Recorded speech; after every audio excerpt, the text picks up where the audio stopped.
ಹೇಳಿ ಸರ್, ಈಗ ಇತ್ತೀಚಿನ ದಿನಗಳಲ್ಲಿ ರಾಯಚೂರು ಜಿಲ್ಲೆಯಲ್ಲಿ ಈ ಅಪ್ರಾಪ್ತ ಬಾಲಕಿಯರು ಕಾಣೆಯಾಗುವಂಥದ್ದು, ನಾಪತ್ತೆಯಾಗುವ ಕೇಸ್ಗಳು ಹೆಚ್ಚಿಗೆ ದಾಖಲಾಗ್ತಿದಾವಂತೆ. ಎಷ್ಟು ಕೇಸ್ ಆಗಿದಾವೆ ಸರ್ ಇದುವರೆಗೂ? ಮತ್ತೆ ಅದಕ್ಕೆ ಸಂಬಂಧಪಟ್ಟಂಗೆ ಪೊಲೀಸ್ ಇಲಾಖೆಗೆ ಏನು ತನಿಖೆ ಆಗ್ತಿದೆ? ಸೊ ಟೋಟಲ್ ಕಿಡ್ನಾಪಿಂಗ್ ಕೇಸಸ್ ನಾವು ಇವಾಗ ತನಕ ಈ ವರ್ಷ 19 ಕೇಸಸ್ ರಿಜಿಸ್ಟರ್ ಆಗಿದೆ. This is mainly elopement kidnapping. ಇದರದ್ದು 6 ಕೇಸಸ್ ಟ್ರೇಸ್ ಆಗಿದೆ. ಇನ್ನು 13 ಕೇಸಸ್ ಈ ಮಾರ್ಚ್ ತಿಂಗಳಲ್ಲಿ ಏನೋ ರಿಜಿಸ್ಟರ್ ಆಗಿದೆ. ಅವೆಲ್ಲ ಅಂಡರ್ ಇನ್ವೆಸ್ಟಿಗೇಷನ್ ಆ್ಯಂಡ್ ಟ್ರೇಸಿಂಗಲ್ಲಿ ನಡೀತಾ ಇದೆ. ಮೇನ್ ಇದ್ರದ್ದು ಕಾರಣ ಇಲೋಪ್ಮೆಂಟ್.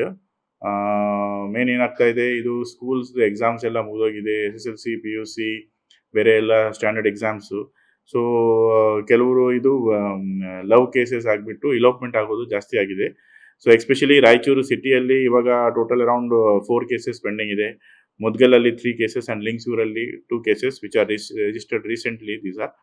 ಸೊ ಇದು ಎಕ್ಸಾಮ್ ಹಾಲಿಡೇಸ್ ಆದಮೇಲೆ ಇವೆಲ್ಲ ಜಾಸ್ತಿ ಆಗ್ತಾ ಇದೆ. ಸ್ಪೆಸಿಫಿಕಲಿ ನಂದು ರಿಕ್ವೆಸ್ಟ್ ಪೇರೆಂಟ್ಸ್ಗೆ ಮತ್ತು ಅವ್ರದ್ದು ಬ್ರದರ್ಸ್ ಸಿಸ್ಟರ್ಸ್ ಆ್ಯಂಡ್ ಫ್ಯಾಮಿಲಿ ಮೆಂಬರ್ಸ್ಗೆ ಕೌನ್ಸಿಲಿಂಗ್ ಮಾಡಬೇಕು. 18 years is the legal age of consent. ಅದರದ್ದು ಬಿಲೋ 18 ಇದ್ದರೆ that becomes kidnapping as per supreme court directions. So elopement ಮೇಲೆ ಸ್ವಲ್ಪ ಎಲ್ಲ guardians and parents family members ಸ್ವಲ್ಪ ಗಮನ ಹರಿಸ್ಬಿಟ್ಟು you should please do counselling for all the below 18 ಅಪ್ರಾಪ್ತ ವಯಸ್ಸಿನ ಬಾಲಕಿಯರ ಮೇಲೆ ಸ್ವಲ್ಪ ಕೌನ್ಸಿಲಿಂಗ್ ಮಾಡಬೇಕು ಅಂತ ಮತ್ತೊಮ್ಮೆ ನಾನು ಕೋರಿಕೊಡ್ತೇನೆ. 19 ಕೇಸ್ಗಳು ಕೂಡ ಲವ್ ಕೇಸಸ್ ಅಥವಾ ಬೇರೆ ಯಾವ್ದಾದ್ರು ರೀಸನ್ಸ್ ಏನಾದ್ರು ಇದೆಯಾ?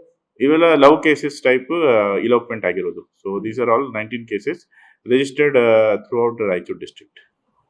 ಕಾರಣ ಏನಂತ ಏನಾದ್ರು ಗೊತ್ತಾಗಿದೆ ಸರ್? ಈಗ 6 ಜನ ಟ್ರೇಸ್ ಔಟ್ ಮಾಡಿದ್ರಲ್ಲ. Yes yes. ಸೊ ಅವರು ಬಂದ್ಮೇಲೆ ಏನಾದ್ರು ಡಿಪಾರ್ಟ್ಮೆಂಟ್ಗೆ ಮಾಹಿತಿ ಕೊಟ್ಟಿರೋದು? ಸರ್ ಅದೇ ಇದು ಬಿಲೋ 18 ಇರ್ತಾರೆ. So the boy should be understanding that legal age of consent is 18. Below 18 it automatically becomes kidnapping. So that is the main reason.